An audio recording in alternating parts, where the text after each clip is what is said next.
రామన్నపాలెం అనే విలేజ్కి వచ్చాము. మా అమ్మగారిది గుడిస. లోపల కూర్చోడానికి కన్వీనియంట్ లేక ఇగో చెట్టు కిందన ఇట్లా ఏదో కూర్చుంటున్నాం అనమాట. పక్కింటి వాళ్ళు చైర్లు అడిగామండి, మా అమ్మగారికి కూడా కాదు. నమస్తే అమ్మా, బాగున్నారా? మీ ఇంట్లో ఎవరెవరు ఉంటారు? నేను ఉన్నాను బాబు. మీరే ఉన్నారు, ఇంకా ఎవరెవరు ఉంటారు? ఎవరు వాళ్ళు లేరు. మా మనవరాలు ఉంది కానీ బడికి తోలేసినాము. ఇద్దరమే ఉంటున్నాం. మనవరాలు అంటే కూతురు కూతురా కొడుకు కూతురా? కొడుకు కూతురు కానీ కొడుకు ఏటో పరారైపోయాడు. 2 సంవత్సరాలు బట్టి ఇంటికి రాలేదమ్మా. ఇంకా మేము మనవరాలకి పెంచుకొని అలాగ ఉంటున్నాను. మీ కోడలేరి? కోడలు లేదు సార్, ఏ చనిపోయింది. మా మనవరాలకి ఎంత వయసు? 10. ఏం చదువుతుంది? డిగ్రీ చదువుతుంది. డిగ్రీ చదువుతుందా? క్యారేజ్ పట్టుకెళ్తుందా మనవరాలు? అక్కడ సార్ గారు పెడతారు. అవునా? ఎందుకు పెడతారు? కాలేజీలో పెట్టరు కదా. అక్కడ వంట కుక్కులు ఉన్నారు కదా. ఉన్నారా? హాస్టల్లో ఉంటుందా ఏంటి? సాయంత్రం వచ్చేస్తుందా? రాదు సార్. ఓహో, హాస్టల్లో ఉందా? ఓకే, హాస్టల్లో ఉండి చదువుతుంది. అయితే ఇక్కడ నువ్వు ఒక్కరితో ఉంటున్నావు, మనవరాలతో కాదు. మనవరాలు హాస్టల్లో ఉంది, అది లెక్క. పాప పేరేంటి? దుర్గాభవాని. దుర్గాభవానియా? చదువుతుందా బాగానే దుర్గాభవాని? చదువుతుంది. ఎప్పుడు వస్తుంది మళ్ళీ? తీసుకొస్తేనే వస్తుంది, లేకపోతే లేదు. నువ్వు మళ్ళీ వెళ్ళి తీసుకురావాలా?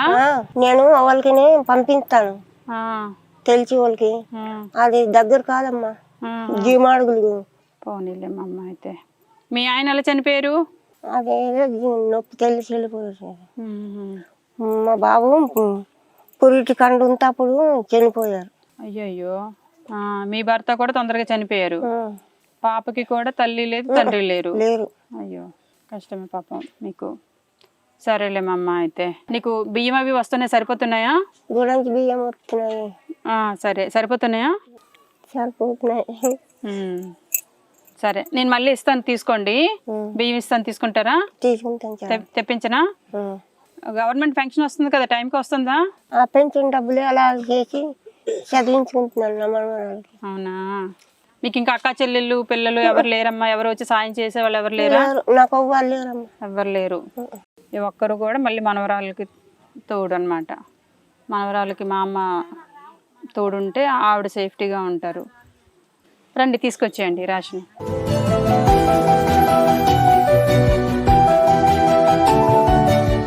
బియ్యం 26 కేజీలు.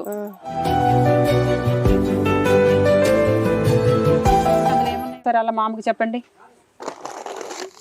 ఉప్మా రవ్వ, అది ఆయిల్ ప్యాకెట్, చిన్న ప్యాకెట్, సబ్బులు,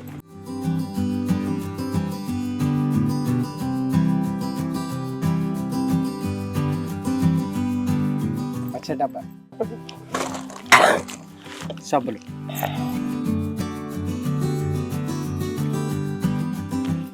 జాకెట్ మళ్ళీ నువ్వేం సపరేట్గా కొనక్కర్లేదు, చీరలో ఉంటుంది, మళ్ళీ సపరేట్గా కూడా పెడుతున్నాం. ఇదిగో లంగా. కన్నమ్మ, ఇదిగో నీకు చీర. నచ్చిందా లేదో చెప్పు. నచ్చింది. ఓకే.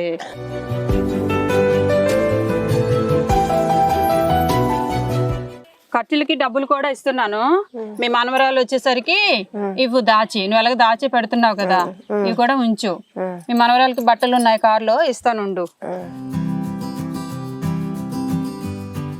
మరి ఇలాంటి వాళ్ళు ఎవరైనా మీకు కనిపిస్తే కనుక తప్పకుండా ఒక క్షణం వాగి వాళ్ళ పరిస్థితులు తెలుసుకొని మీకు తోచిన సహాయం ఏదైనా ఉంటే కనబడితే తప్పకుండా ఇలాంటి ఫ్యామిలీస్కి తప్పకుండా హెల్ప్ చేయండి. Thank you. వెళ్ళేస్తానమ్మా. భోజనం చేయండి కడుపు నిండా, సరేనా? నమస్కారం.